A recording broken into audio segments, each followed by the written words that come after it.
Hey, what's going on? It's Bill Burr, and it's time for the Thursday afternoon, just before Friday, Monday morning podcast. And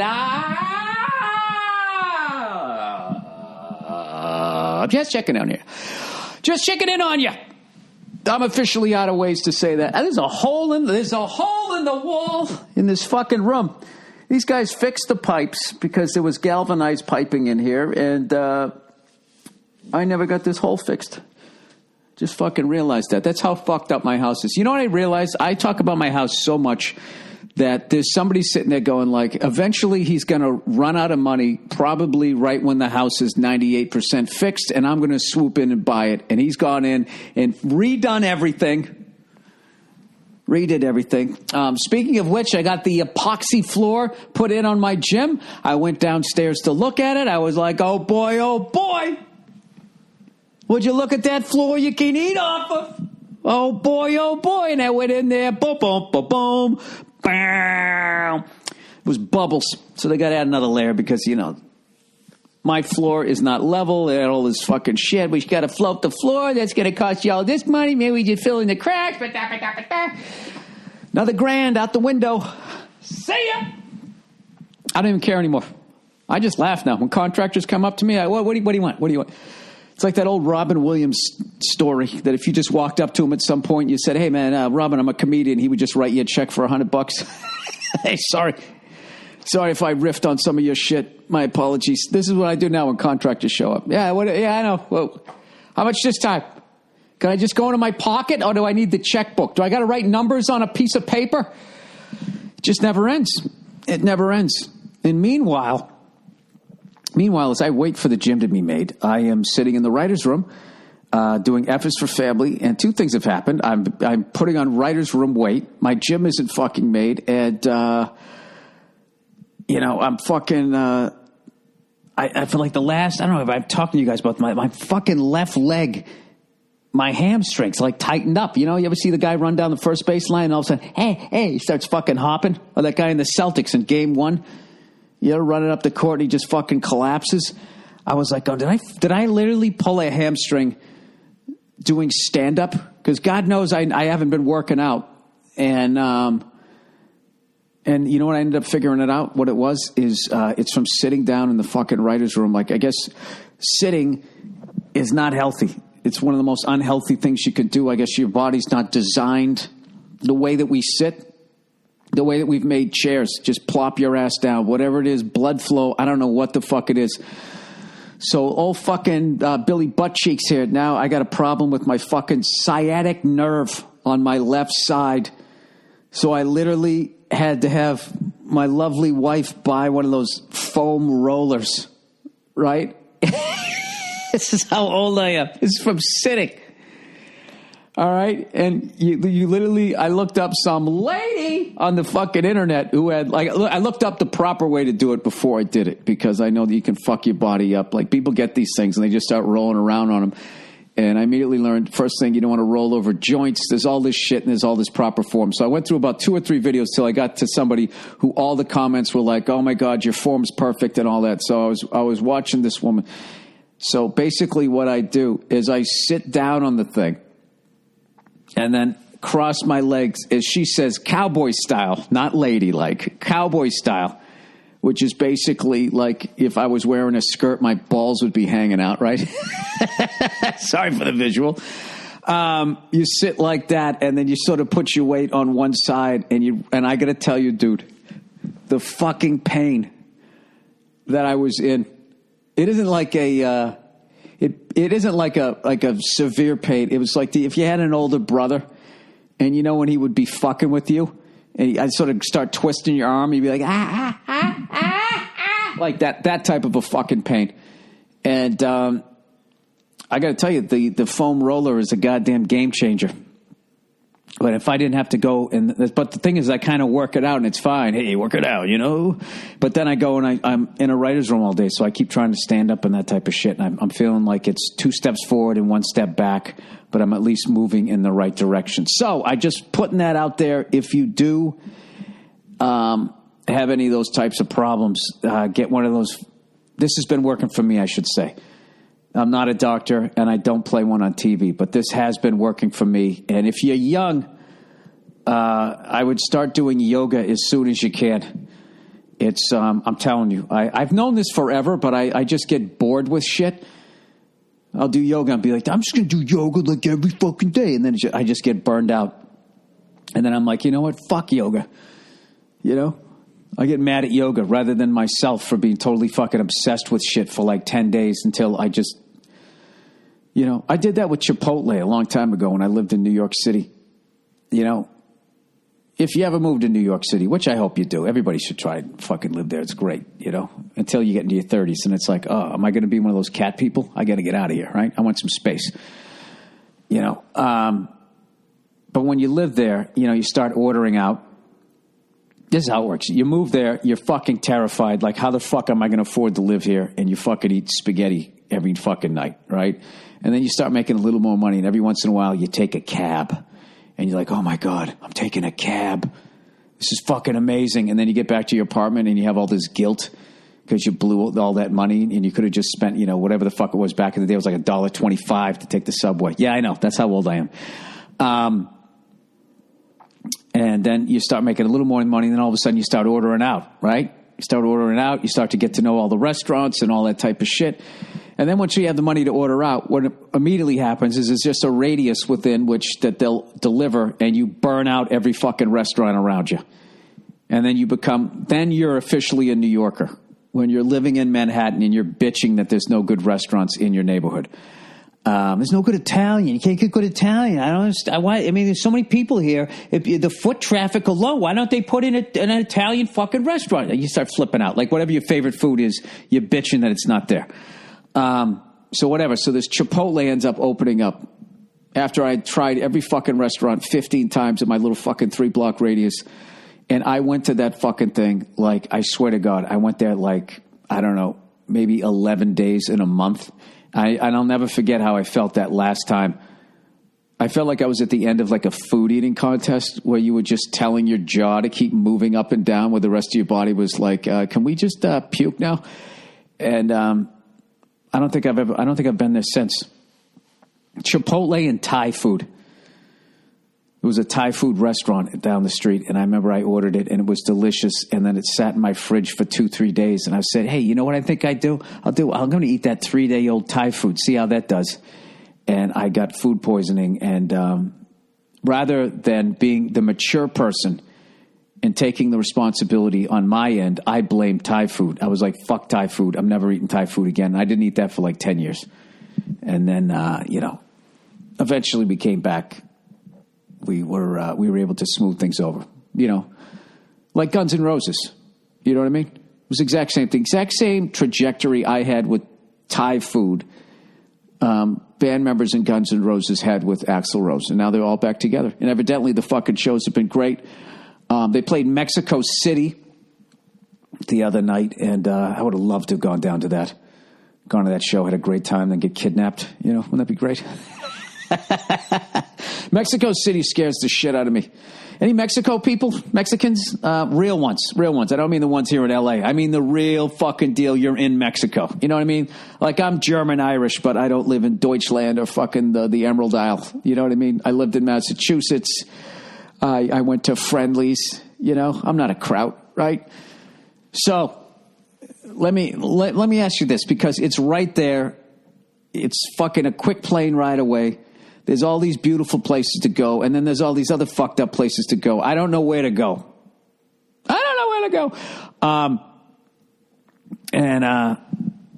You know, all they show about you guys is the fucking drug cartels peeling people's faces back and all. And I know there's no fucking way all of Mexico, everybody's just walking around peeling off each other's faces. I know there's no fucking way that that's happening. I know it's like here.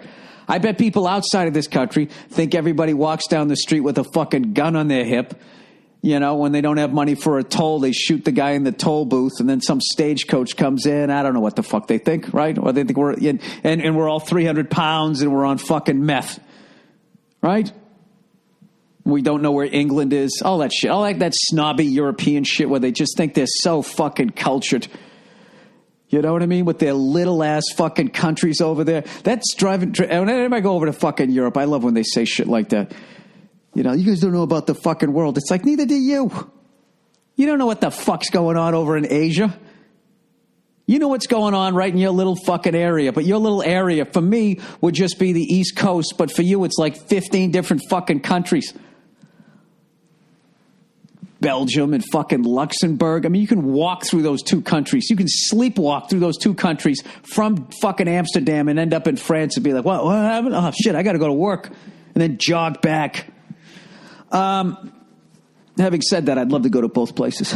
Oh, the big phony covering his fucking tracks.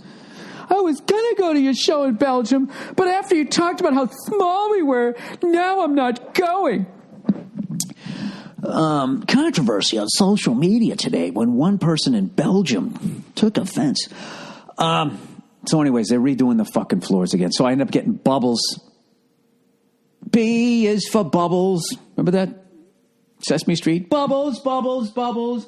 And B is for brother who bought you some. And there was that fucking guy with the puberty voice harmonizing. I think he was supposed to sound like a Beach Boy type thing, but it didn't. It was just fucking, it used to make me like angry when I was a kid. See if I can find that for you guys, and I'll start playing it. So anyways, as always, I never let myself get too out of shape, and I need to drop about 10 pounds. So, old fucking Freckles here, despite the fact the gym isn't made yet, and I got to go to work every day, I'm going to try to lose 2 pounds a week. I'm back up to 180, everybody, and I've been eating well the last couple of days. And always the first couple of days, the fact that if you just eat well, you drop a couple. So I got on the scale yesterday, it said 177. So I must have ate like a fucking tub of shit the night before when I got on at 180. So I'm about 178. So I'm just going to go back down to 168. Be right around the time for my birthday. And, 2 pounds, that's easy, right? A couple of push-ups, you know what I mean? I'll go on my stupid foam roller. Oh, my God. You know what? I'm so fucking old, I think I have to bring it to work. How fucking hilarious is that? I'm going to walk in with that thing at work, and I'm going to walk in to a room full of comedy writers. Do you understand the pounding that I'm going to fucking take? I'm going to get that's going to actually fuck up our work for today because they're going to spend the first 2 hours trashing me. And what am I going to do other than fucking take it? That's it. There's nothing I can fucking do. Oh, by the way, as I'm all over the fucking map here, did you fucking see that shameless fucking Hillary Clinton trying to pander to get the African-American vote? She's on some radio show. I just watched the clip. I had to shut it off. Forgive me. I don't know what radio show it is. But she's sitting there, she goes, and she's trying to get the black vote, and they ask you, what's something you always carry around with you? And she said, hot sauce. What a the Clintons are the fucking, I swear to God. Can't you just see both of them on a used car lot doing one of those cheesy local commercials? Dude, they are the fucking devil. I remember when Hillary Clinton ran for fucking Senate. After 8 years of being in the White House, the fucking Yankees had won 4 World Series. She never showed up, never said a fucking thing. And then all of a sudden she's running for fucking Senate in New York. Shows up with a brand new Yankee hat and goes, I've always been a Yankee fan. And had this big grin like, I said it. Now they're going to like me. This is how out of touch she is.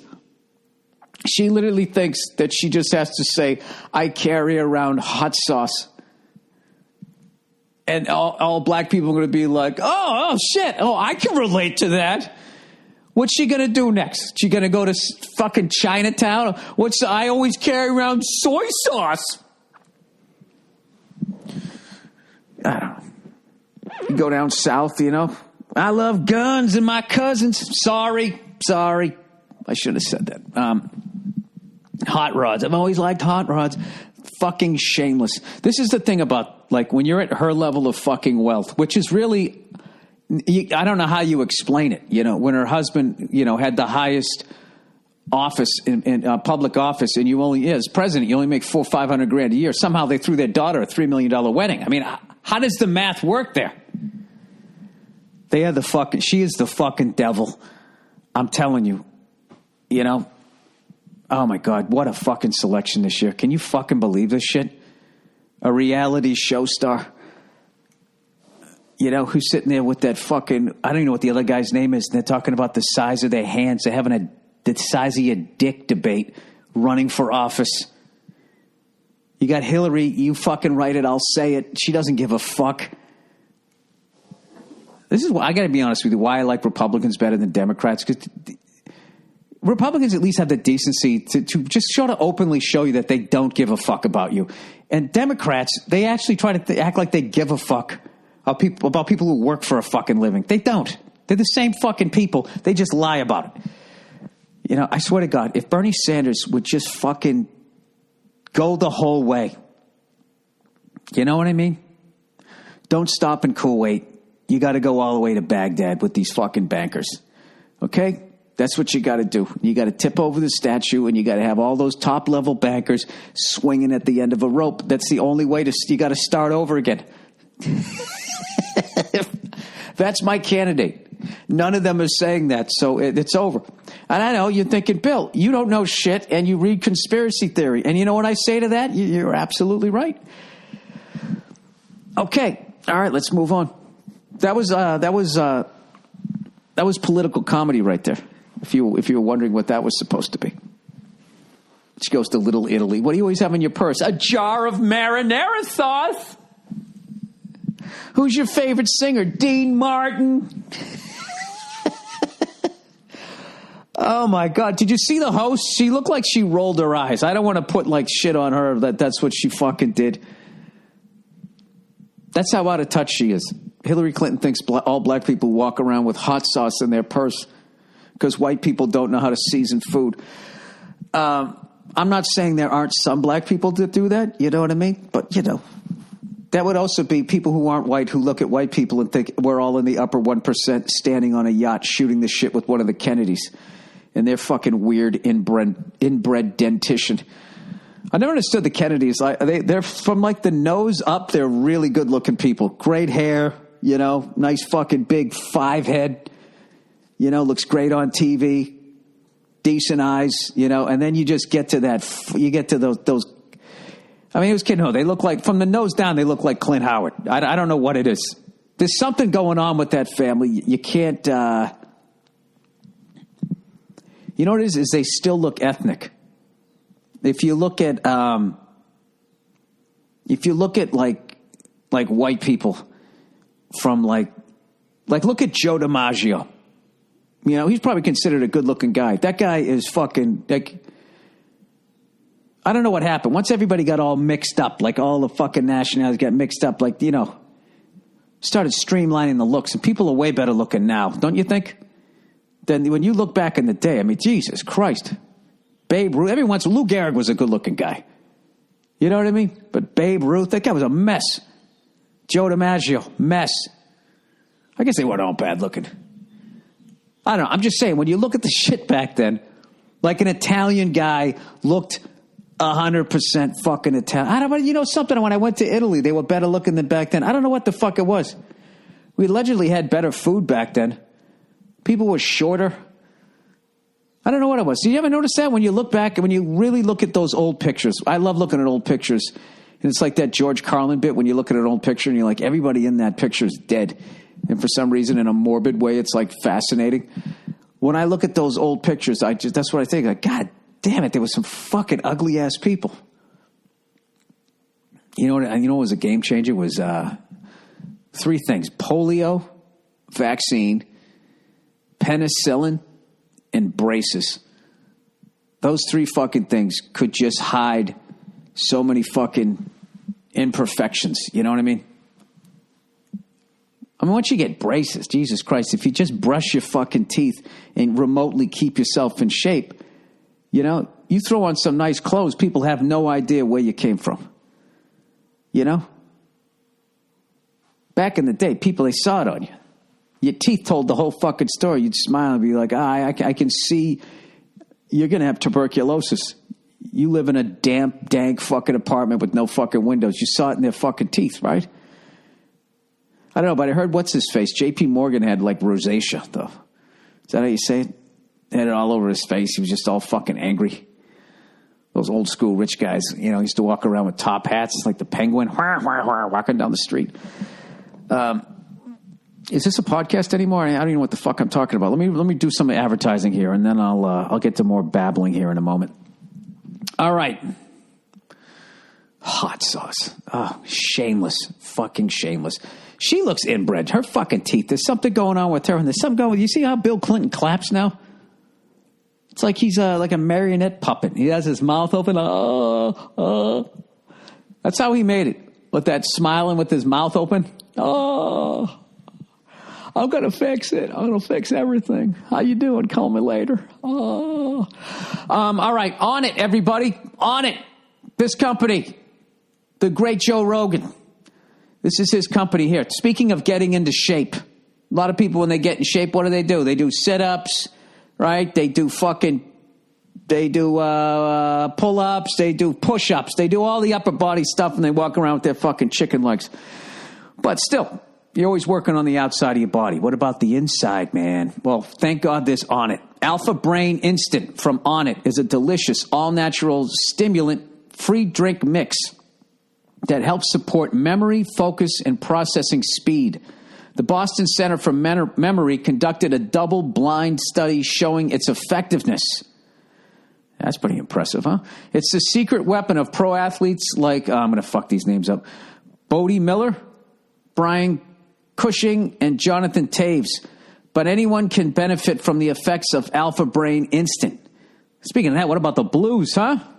Up 3-1. Woo! All right, Simply Mix is a stick packet of Alpha Brain Instant into a water bottle. Oh, Simply Mix a stick. Oh my God, I need this shit.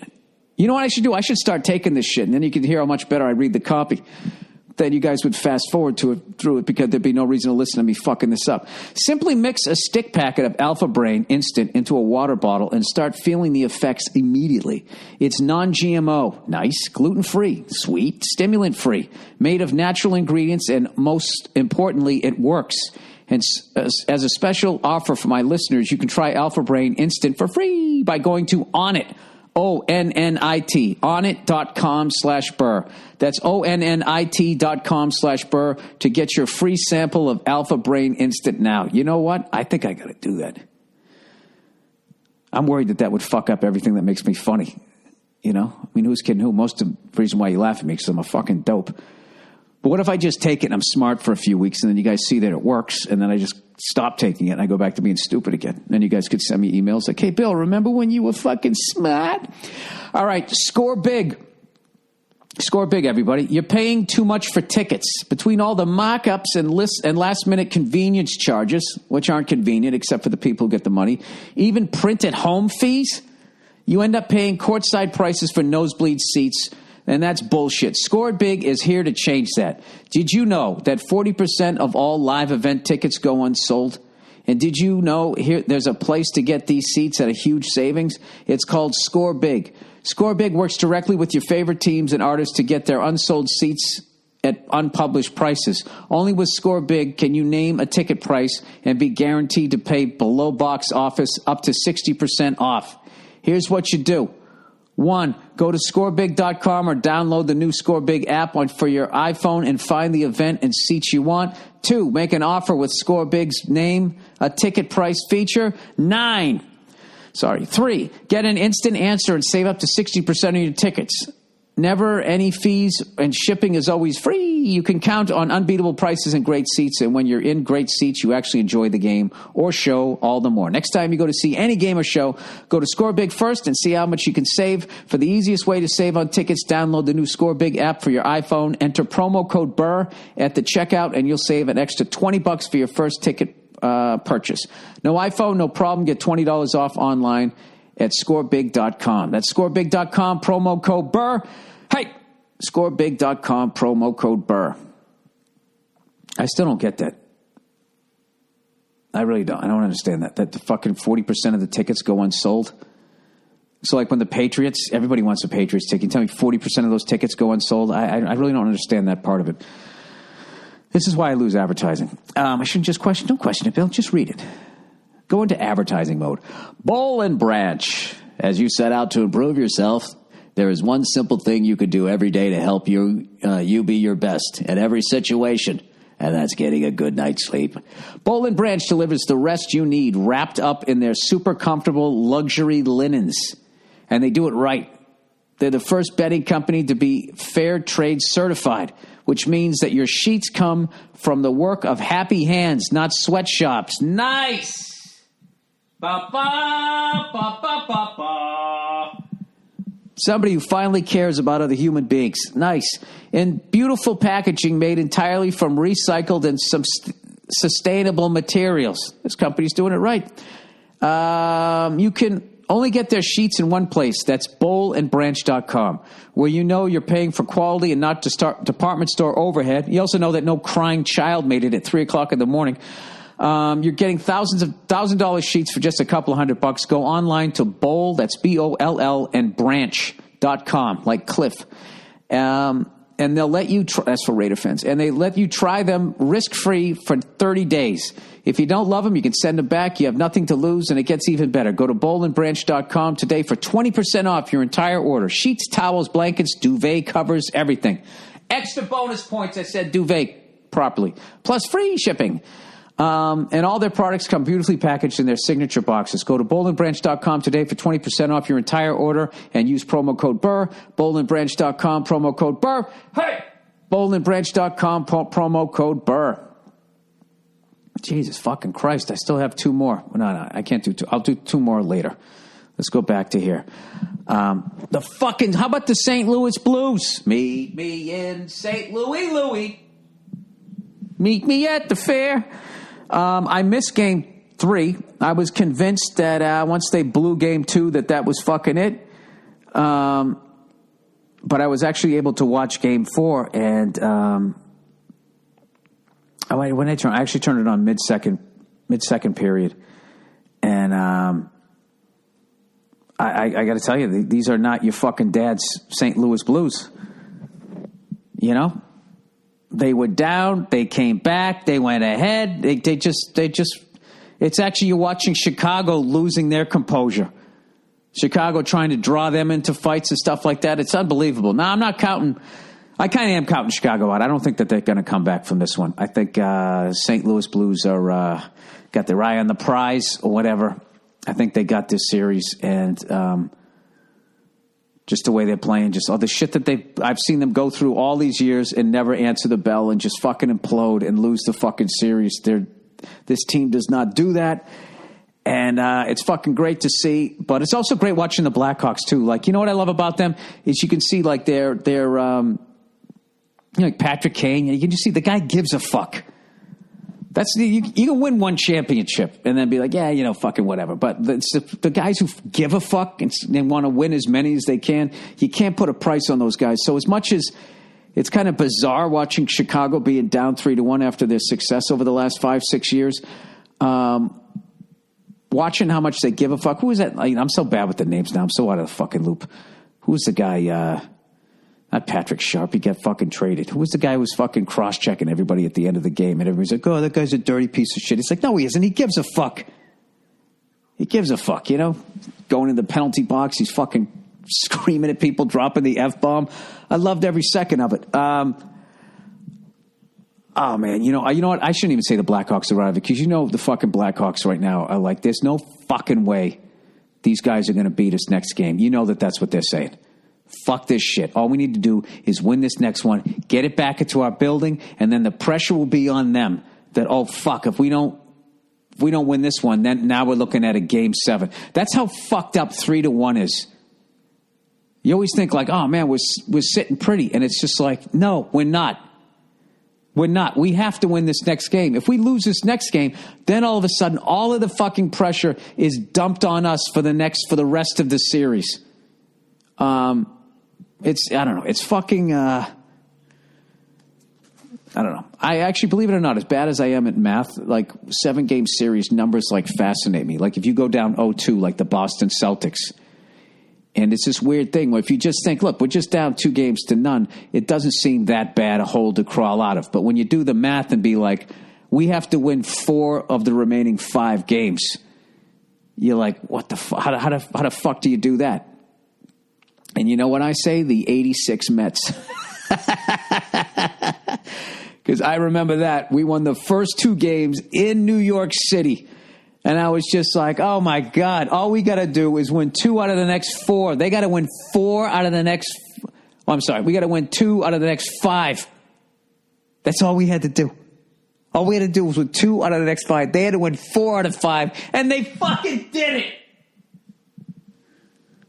They came back. And they won game 3 and 4 in Fenway. If I remember this correctly, the first 2 games, wasn't it down there? You know what? I can't remember that. I just remember we won the first 2 games. And I want to say they came here. And then what? If they were here, then we were down there. No, game 6 and 7 were down there. Game 6 certainly was, and 7 was. Wait, it went. How the fuck does it go? It goes home, home, away, away. Home, away, home. No, maybe it was 3 in a row in Boston? Maybe it was 3 in a row in Boston. They might have gone 2-3-2. Oh, God, what a shit show. We won game 5. We're like, finally, we had game 6 when we blew that, and then we were up 3-0 game 7. It can be over just like fucking that. So I really shouldn't say this is over. All I'm saying is you got to watch game 5. And you watch how the fucking Blackhawks come out. I know that they've lost a lot of guys, but they still got Taves. They still got fucking Duncan Key. They still got fucking the other guy and the other fucking guy. Right? They got enough guys left that are like, we're not losing this fucking game. Blues, you know what? I think it's a must-win. After me just saying, this is how fucking wishy-washy I am. After I just say, I think the Blues got this one, I'm now thinking, like, they got to close them out. They got to close them out, Jesus Christ. I hope their Newt Gingrich-looking coach fucking gives them that speech. Speaking of which, the Boston Celtics, I'm calling it right now, Hot Atlanta, before you get too fucking excited. I'm going Joe Willie Namath right now. I guarantee you, the Boston Celtics, you're going to go into the Garden. There's going to be all those championship banners hanging from the fucking rafters, right? All of a sudden, you're not going to have that cool breeze blowing over your head like you feel down in your Omni Center, whatever the fuck the Hawks play, right? From your lack of goddamn championships down there. The Boston Celtics, me, who doesn't play hoop, who isn't a professional athlete, who cannot read out loud, is guaranteeing the Boston Celtics are going to win game 3. I'm calling it right fucking now. I don't understand why I have to wait till fucking Friday. I'm actually going to be on the road. Where are you going to be, Bill? I'm going to be in St. Louis, the original home of the Atlanta Hawks, the St. Louis Hawks. And who beat them in 1958 for the NBA championship? The Boston Celtics. You like that? The synergy's all going to be there. They're going back to Boston, where all those championship banners are. Old Billy Redface is going to be in St. Louis, the original home of the Hawks, where he beat him in 1958. And I'm telling you right now, you take all your money, you steal from your mother, you put it on the Celtics, and I guarantee you, you're going to come away a winner. And if you lose, I don't want to hear you crying to me, because I take no responsibility for this. All right? You're responsible for your own fucking actions. I had the most fucked up thought. I had the most fucking fucked up thought the other night. And you ever have like a fucked up thought and then you go to Google it and you're thinking like a bunch of people are going to agree with you, and then you're just like, no, you know what? I'm just a fucking moron. You know that postpartum depression? You know, women have a baby and then they just fucking have this unbelievable level of depression. For whatever reason, was hearing a story about it, and I was listening, and I was thinking, like, you know what? As much as that is a thing, I bet 17%, I don't know why I came to that number, but in my head, 17% of women that get postpartum depression, they're just selfish. That's what I was thinking. Like, it's a real thing for 83% of them, but 17% of them are just mad now that they have a kid and they can't go out and go do Jell-O shots whenever they want to. And then they're just being a bunch of fucking babies about it. That's what old not Dr. Burr here was thinking. And then I looked it up, and there was all this fucking shit about dumb men like me that think shit like that. So, you know what's great is I only thought that thought for about 3 minutes. And then I went and looked it up and I was like, oh, all right, I'm a moron. I wonder if there's any male. Can males have that shit? Do they even bother doing studies? They don't give a fuck about us. They just, we die 8 years before women on average, and they nobody really cares. Why does this keep happening? They don't give a fuck. Yeah, it's a guy. Yeah, make another one. All right, male postpartum. Oh my God, there is this. Facts about men's depression. Oh, give me a fucking break. You didn't go through any fucking sort of physical thing. I can't have the guys over to watch the game anymore. Men's depression. Researchers are only beginning to understand men's unique experiences of depression. Yeah, why? Why do you think that is? Because we're told to shut the fuck up and plow through it. Blah, blah, blah, blah, blah. Research is lagging even further. As for PPND, whatever that is. I don't know what that is. Postpartum Notre Dame? I have no idea. In terms of depression in general, if you're a man, you're more likely than a woman to try and hide your depression or to withdraw from others. This only worsens your system. Oh, paternal postnatal depression. Oh, my God. You should see the pictures of these fucking people. This guy's sitting there. He's clearly an actor, and he's just looking down, pinching his nose between his eyes. Okay, in this picture, we want you to look depressed. All right, you know that statue, The Thinker? Okay, I want you to do the same pose, but don't think. I want you to pinch the top of your nose. That's it. Close your eyes. Think of something painful, and... All right, that's it. Here's $50. Go get yourself some donuts. Classic symptoms of depression. Depressed, sad mood. All right, I'm going to take this test. Depressed, sad mood. No, I don't have that. Loss of interest or pleasure. I don't have that either. Significant weight loss or gain. Fuck, I'm putting on weight. I have this shit. Trouble sleeping and oversleeping. Oh, no, I thought it was the booze. Restless feeling and inability to sit still or slow down. Oh, I definitely got that. Fatigue, loss of energy, or tired all the time. Absolutely. I thought that was because I drink every night and you only get 4 hours sleep. Worthless or guilty feelings. Check. Impaired concentration and difficulty making decisions. I got half of that. Recurrent thoughts of death or suicide. Yep. The suicide option's always right there, right? It's such an easy one. You're just like, or I could just kill myself. Nah, but then, what if the Bruins rebuild and I miss it? You know what? I think I'll stick around. All right, let me read a little more of this. The advertising here, and I'll gracefully get the fuck out of here before I have to go to the fucking writers' room again. Jesus Christ! All right. Oh Jesus! MeUndies. You had a motherfucking kid, but MeUndies. You blew it in her. That's what you did, and now you feel bad because your fucking man cave's got a baby crib. And you want to booze every time you see that kid, no matter how much you fucking love it. You still want to booze. Thank God your fucking balls are dry. We really made it. All right, MeUndies. Whether you're wearing a suit or sweats, you spend almost 24 hours a day in your underwear. But instead of making a statement like Superman's tights under his everyday clothes, your underwear is probably boring. MeUndies is here to change that, everybody. Every pair of MeUndies is made from their sustainable source, modal, a fabric that is twice as soft as cotton, says the makers of Modal. Nothing can describe the fit and feel of MeUndies. But once you try them on, you'll understand why they're called the world's most comfortable underwear. And if you don't love the first pair of MeUndies, they're free. No questions asked. MeUndies has dozens of styles and limited edition prints to help you make a statement with your underwear, whether anyone can see them or not. Remember, Superman. All right, shipping is free in the U.S. and Canada, and you can save up to $8 a pair with the MeUndies subscription plan. Get the subscription or a single pair. Get 20% off your first order when you go to MeUndies.com/Burr. That's MeUndies.com/Burr for 20% off your first order. Hey! MeUndies.com/Burr. All right, the last one. LegalZoom.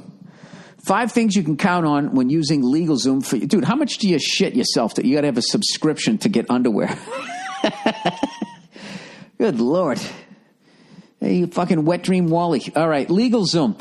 5 things you can count on when using LegalZoom for your business. Number 1, reliability. More than a million people have already trusted LegalZoom to help start their businesses. And corporations, LLCs, nonprofits, DBAs, and more use LegalZoom to get started the right way. Number 2, experience. You can count on LegalZoom for all the details. They've been helping all types of business owners for 15 years. Number 3, helpful support. They have the right people standing by, ready to help you with your questions, all based in the U.S. Do you think I'm pretty? Of course you are, says LegalZoom. Number 4, numero 4, legal advice.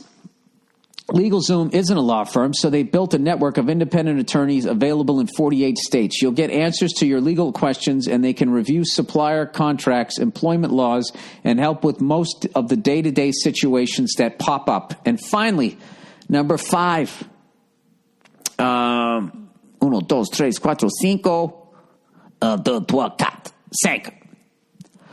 5. Number 5, no surprises. LegalZoom provides complete transparency with upfront pricing and customer reviews with 100% satisfaction guarantee. Make the smart choice for your businesses at LegalZoom.com today, and don't forget to enter Burr at checkout to save even more at LegalZoom.com. There you go. All right. And you know what? That's the first half of the podcast here. And I want to thank all the African Americans who are listening to this, and I want you to know that my favorite guilty pleasure is soul food. Any Asians listening? I don't know. I really respect mixed martial arts. I'm going to try to appeal to everybody. Germans, I don't hold you responsible. You picked one bad guy. You had a bad fucking couple of years. All of a sudden, the wrong guy got in there. It happens. Eventually, it happens to every country. I mean, I think at this point, hasn't there been a mass murdering maniac? Haven't the Germans made enough unbelievable sports sedans, Porsches? No, you don't think so? They got nice clothes, though, don't they? I don't fucking know. Anyways, I don't know what to do.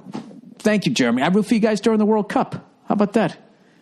It's just funny to me. I like listening. There's something funny to me of a bunch of Germans in public in a stadium, singing along and shit. There's no way that's never not going to be creepy anymore. So there's just something hilarious about it. So I always root for you guys to get to the later rounds, And as when Germany, whenever they're playing like Brazil, it's impossible to not picture the ghost of fucking Adolf Hitler sitting up there hoping for a do-over. Remember when Jesse Owens embarrassed him? And, you think he's not up there? Best 2 out of 3, yeah? All right. Please enjoy this music, and we're going to play some greatest hits from Monday Morning Podcast gone by. Thank you, everybody. Have a great weekend, you cunts. And once again, thank you to everybody who's been watching F is for Family. We're having a great time writing these things. And last night we had a great event with Netflix. Netflix Keep It Weird. They did this thing. They hijacked that hippie fucking thing. Yeah, they're a corporation. You know what I mean? They're doing what Hillary Clinton does, What's the one thing you have on you at all times, Netflix? Oh, I always have a bag of weed in my purse, man. Everybody's running for office. All right, that's it. Go fuck yourselves. I'll talk to you on Monday.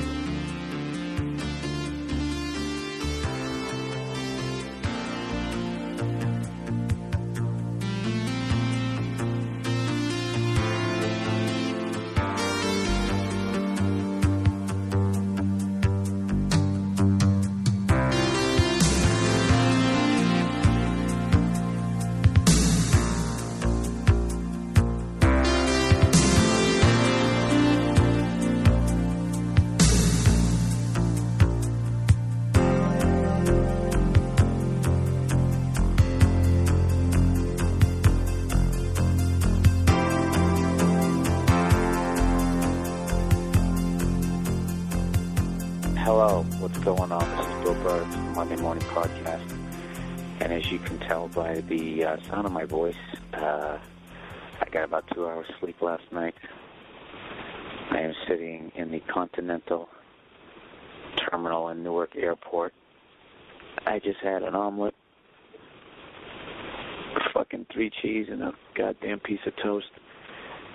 And I was trying not to get mad at the guy making the fucking eggs, but I did order toast with it, you know. And I don't know if this has been your experience, but my experience is when I go into a breakfast establishment, every time you order something... Hang on a second, I can wait for this bitch to... Okay, yeah. Mm-hmm. We know we have to get on the airplane. Shut up, shut the fuck up, please. All old people who have a limp can get on first. We know how it works. Shut up. Okay. Anyway, so when I order, anytime I go out to a breakfast place, right, and I order toast, you gotta get toast with your eggs. You know, if you don't, you're a fucking communist, okay? But for some fucking reason, they always make the goddamn eggs first, and then they go, oh, shit, I didn't make the toast. So then either they give you the eggs, and you eat the fucking eggs without the toast, which, once again, is un-American. You eat the toast with the fucking eggs. They're supposed to arrive at the same time, okay? So they either just give you the goddamn eggs, and you eat the fucking eggs, and then they go, oh, by the way, here's your toast. You know? It'd be like if you ordered like a hot fudge sundae and they gave you the fucking ice cream, and then once you're done eating the ice cream, then they came over with like a shot of hot fudge, you know, and you hold your nose and you gotta fucking throw it down like Jägermeister, you know. So this fucking douchebag makes the goddamn eggs, all right, and then realize, oh, you had toast with that. Yeah, I had toast with that. If you read the next line on the fucking order slip, you would have seen it, you know. It's not like it's a lot of reading. It's not War and Peace. It says 3 cheese omelet, and underneath it said white toast, right? So what does this guy do? He opts to keep the fucking eggs with him while he waits for the toast to be done, and he's making some sort of turkey sandwich. And needless to say, I get the eggs. Oh, is this loud fucking woman going to be screaming on her cell phone near me? You know? I tried to pick a fucking part of the airport where no one would come. Okay. She got on a tracksuit. Gotta love an old person in a tracksuit. You know what I mean? What are they doing? A reunion of the 1940 Olympics? Anyways, yes, that's what this fucking guy does, right? He gives me my... Long story short, I get my eggs. My eggs are fucking cold, and my toast is hot as hell. And, you know, that's an omen. You know what I mean? It's a goddamn omen of how the fucking day's gonna go. You know, when you can't get your breakfast to coincide on a temperature. It's just really annoying. But, you know, oh, Jesus Christ.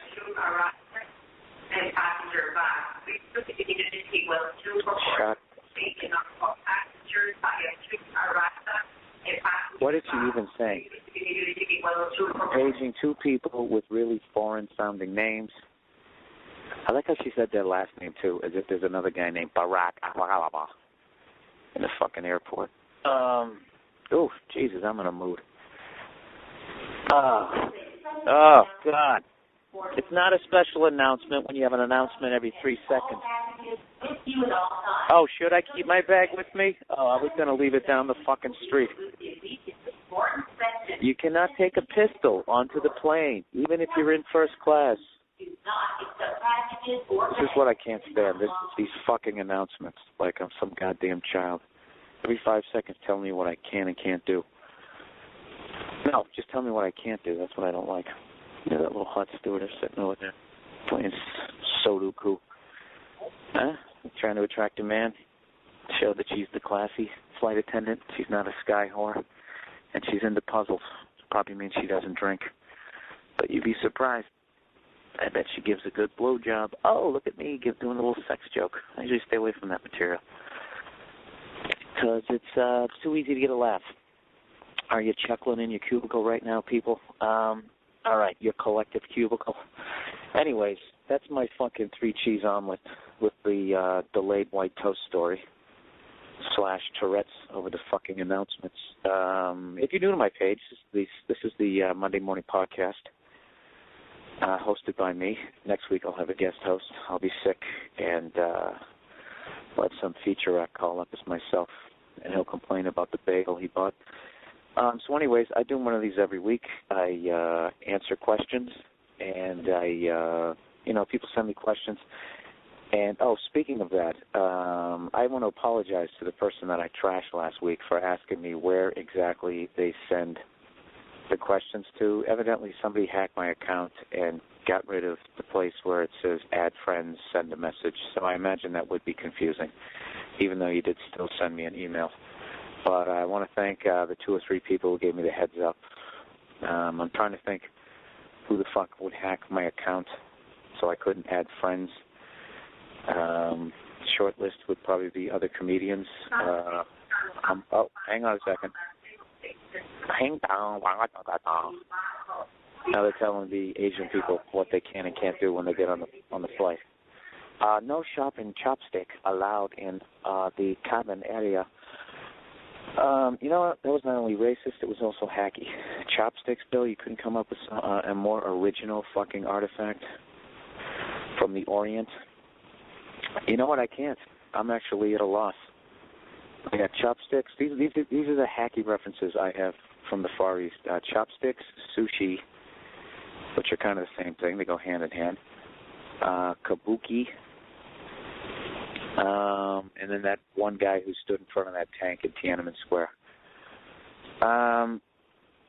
Buddhist monks protesting.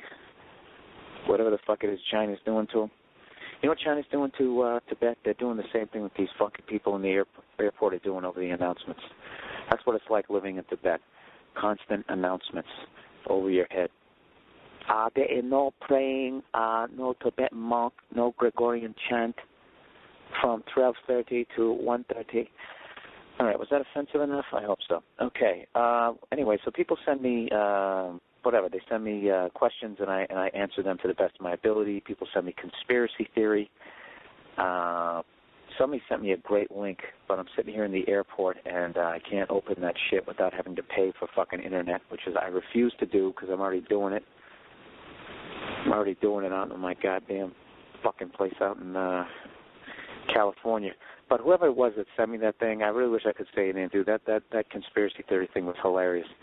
It had all this stuff about 9/11, Hitler, and what I loved about it was the usual categories of conspiracy theory, but somehow everything came back to blaming Jewish people. Literally to the point that this website was actually trying to suggest that Jewish people were actually financially backing Hitler and his whole movement. I mean, I don't know. It was just fucking... It was hilarious. Oh, shit. Yeah, another announcement. How do people get lost in the airport? You know what I mean? How do you get separated? It's not like this place is on fire and everybody's fucking running. Everybody has cell phones. I don't understand the need to still page somebody. Attention in the concourse. Philip Rivers. Who the fuck is Philip? Oh, he's a quarterback for fucking San Diego. Look at that. I can't even come up with a fake name. I said Philip, thinking that was a good fake name, and then I panicked. I went with Rivers. Philip Rivers, the hot-headed quarterback. Oh, no.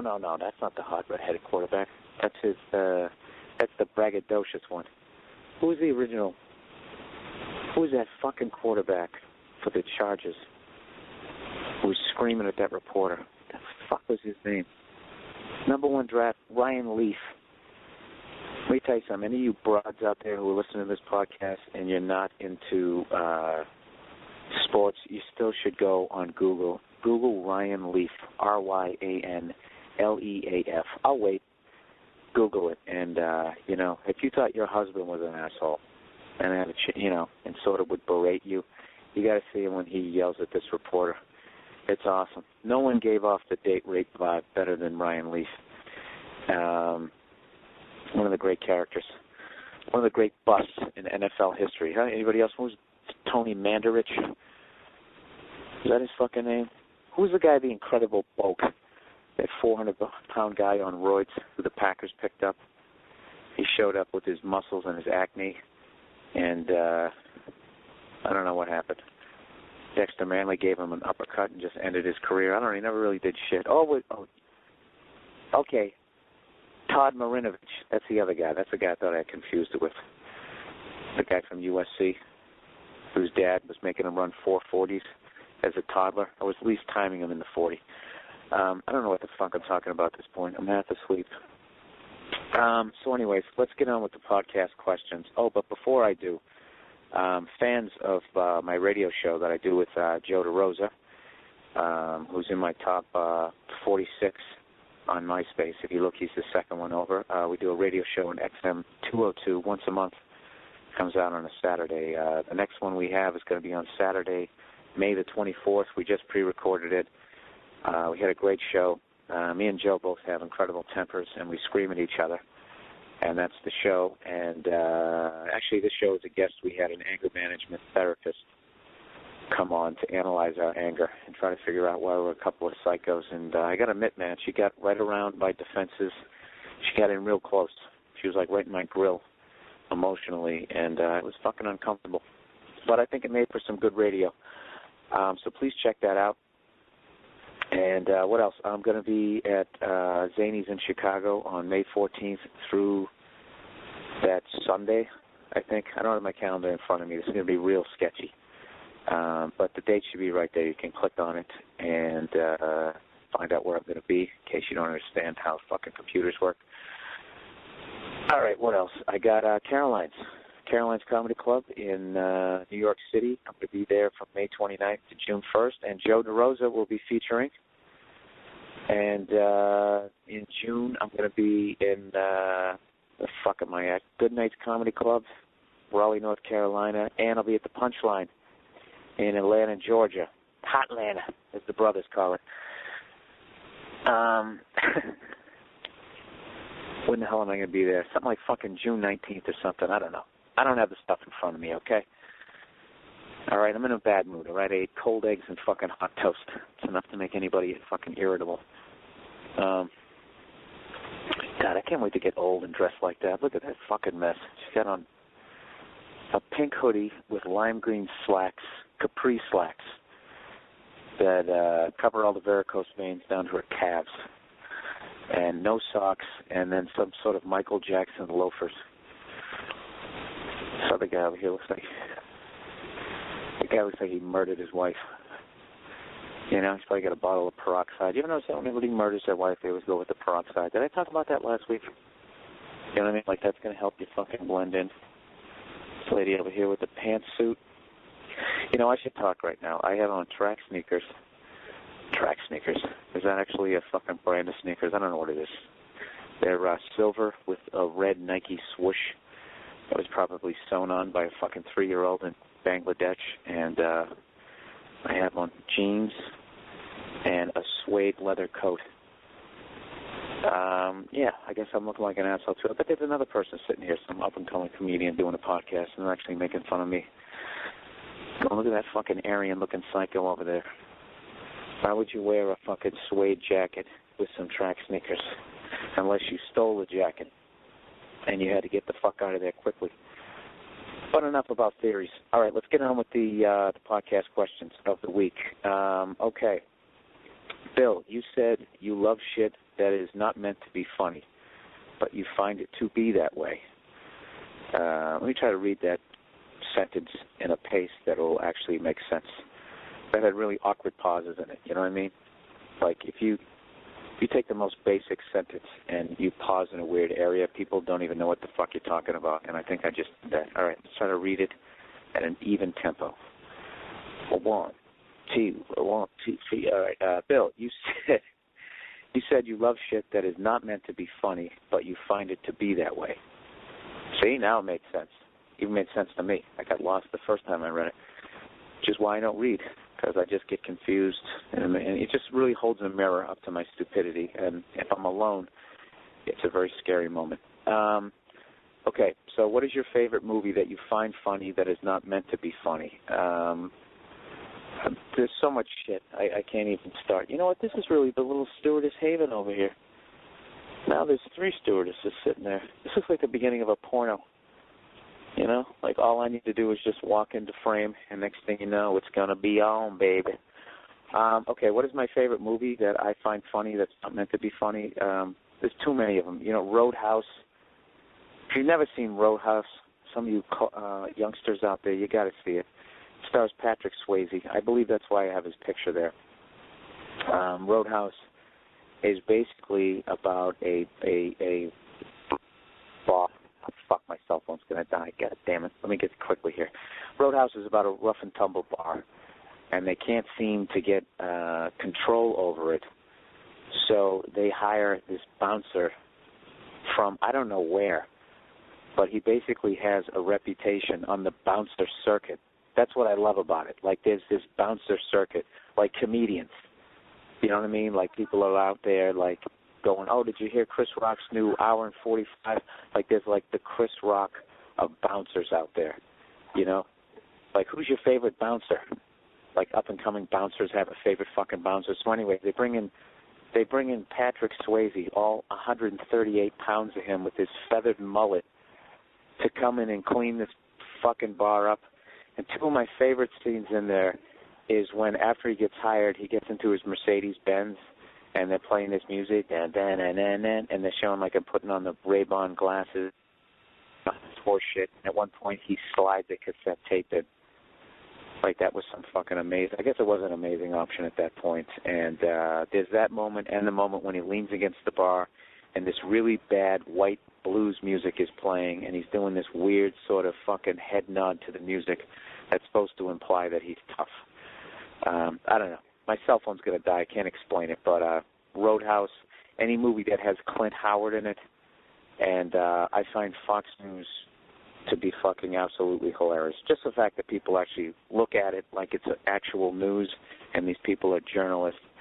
And you know, Bill O'Reilly's always fucking hilarious, screaming at people, and then just making over-the-top comments. Like, the Second Amendment is the most important amendment out there. The right to bear arms. If anything taught us that, it was Hurricane Katrina.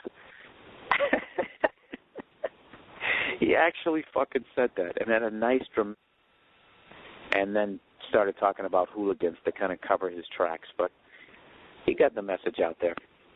All right, let me answer this next question really quickly before my cell phone dies. I was wondering if you're into comic books, or if, oh, you fucking whore, nobody cares, your announcement. Jeez, right. Attention on the concourse. Okay, why don't you repeat it a third time? All right, I was wondering if you're into comic books, and if you were at all, blah, blah, blah, blah, blah, who are your favorite ones? I was into Spider-Man. And there was actually one of my favorite comic books as a kid. There was a comic book with Spider-Man and this guy Power Man. This black superhero, and he had this yellow shirt. You know, they always dress very flamboyantly. And somehow there was a fire in a building, and he saved the firemen. It was just a really cool one. And this dude, I like the movies they make about comics, and it's no, I don't. Because most of them end up being chick flicks. You know what? You should ask that question to Keith Robinson, because he's the one who really fucking called that. Oh, it's not special. It's not a special announcement. It's every 5 fucking seconds. No one's going to abandon their luggage. Okay. All right. It's time to wrap this fucking podcast up. All right, and I'm going to go over there and go hit on these stewardesses and see if I can make that fantasy come true. Can you even hear me? Anyways, I want to thank everybody for listening to the Monday Morning Podcast and sending in the questions. Please keep sending me the conspiracy theory and all that type of stuff. And I also want to thank everybody who came out to Helium Comedy Club out in Philadelphia. I had a great time down there, and no booing, nothing. It was actually a great crowd. It was actually really crowds too. Who knew, right? I had a great time, so thanks to everybody who came out. And sorry this podcast is so short, Short and sweet, but I'm going to run out of batteries here. So I'll talk to all you guys next week. The link is back up, so please keep sending me the questions, all right? Everybody have a good week. Thanks, man. Bye. Bye. Bye. Bye. Bye.